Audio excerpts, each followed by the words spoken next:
നമസ്തേ, പ്രിയമുള്ള ഡോക്ടർ മാരാജി പ്രേക്ഷകരെ. കർക്കിടകം രാശിക്കാരുടെ ശുഭാശുഭ ഫലങ്ങളാണ് ഡോക്ടർ മാരാജി നിങ്ങളുമായി ചർച്ച ചെയ്യുന്നത്.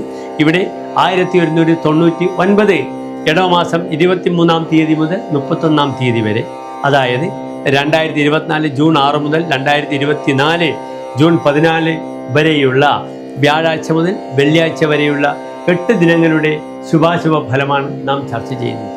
ഇവിടെ 14-ാം തീയതി സംക്രമമാകുന്നു, ഇടവം 31 ആകുന്നു. പിറ്റേ ദിവസം മിഥുനം 1-ാം തീയതിയാണ്. അന്ന് രാത്രിയിലാണ് മിഥുന രവി സംക്രമം.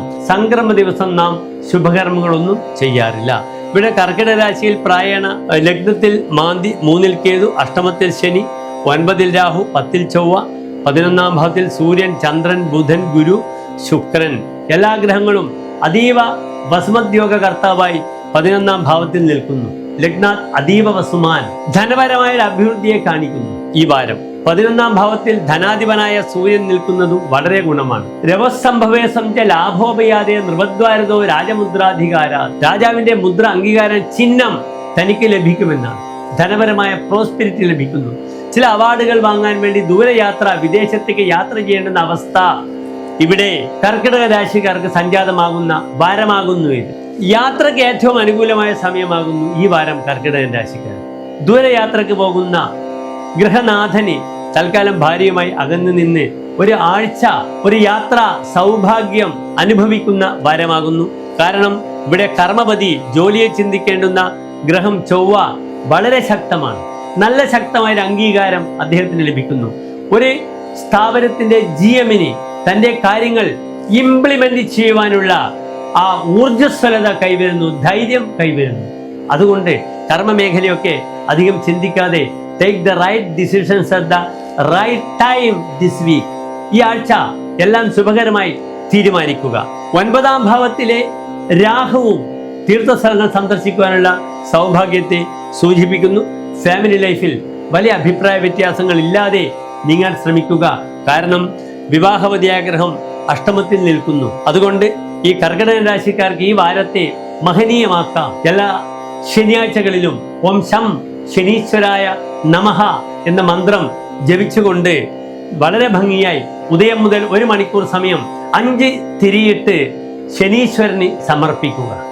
ഏറ്റവും നല്ല ഉത്തമമായ പരിഹാരമാണ് ഈ ശനിയുടെ പ്രീതി വാങ്ങൽ. തന്റെ യാത്രക്ക് അമംഗളമില്ലാതിരിക്കാൻ, ദാമ്പത്യത്തിലുള്ള ക്ലേശങ്ങൾ മാറാൻ, ഇതിനൊക്കെ ഈ ശനീശ്വര പ്രീതി വളരെ ഗുണമാണ്. ലഗ്നത്തിലെ മാന്തി ശാരീരികമായ ആരോഗ്യ വിഷയങ്ങളെ ശ്രദ്ധിക്കണമെന്ന് സൂചിപ്പിക്കുന്നു. പക്ഷെ ഇവിടെ ലഗ്നാധിപനായ ഗ്രഹം ചന്ദ്രൻ അമാവാസിയാണെങ്കിലും ആ അല്പം മങ്ങിയ പ്രഭയിലാണെങ്കിലും നിൽക്കുന്നത് അതിശക്തമായി 11-ാം ഭാവത്തിലാണ് എന്നൊരു നല്ല ഗുണമുണ്ട്. ഞാൻ ധനയോഗം സൂചിപ്പിച്ചു കഴിഞ്ഞു. നല്ല ശുഭകാര്യങ്ങൾക്ക് അനുകൂലമായ സമയം കർക്കിടകം രാശിക്കാർക്ക് 9-ാം തീയതി ഞായറാഴ്ചത്തെ പുണർന്ന നക്ഷത്രവും 10-ാം തീയതി തിങ്കളാഴ്ചത്തെ 4:20 ശേഷമുള്ള പൂയം നക്ഷത്രവുമാകുന്നു. 12-ാം തീയതി ബുധനാഴ്ച മകൻ നക്ഷത്രം വളരെ ഗുണമാകുന്നു കർക്കിടകം രാശിക്കാരെ സംബന്ധിച്ചിടത്തോളം. അന്നത്തെ ദിവസത്തിന് പ്രത്യേകത, അന്ന് വെളുത്ത പക്ഷത്തിലെ ഷഷ്ഠി തിഥിയാകുന്നു. സ്വതവേ കർക്കിടകത്തിലാണ് പൂയം നക്ഷത്രം സുബ്രഹ്മണ്യനുമായി വളരെയധികം ബന്ധപ്പെട്ട് കിടക്കുന്നു.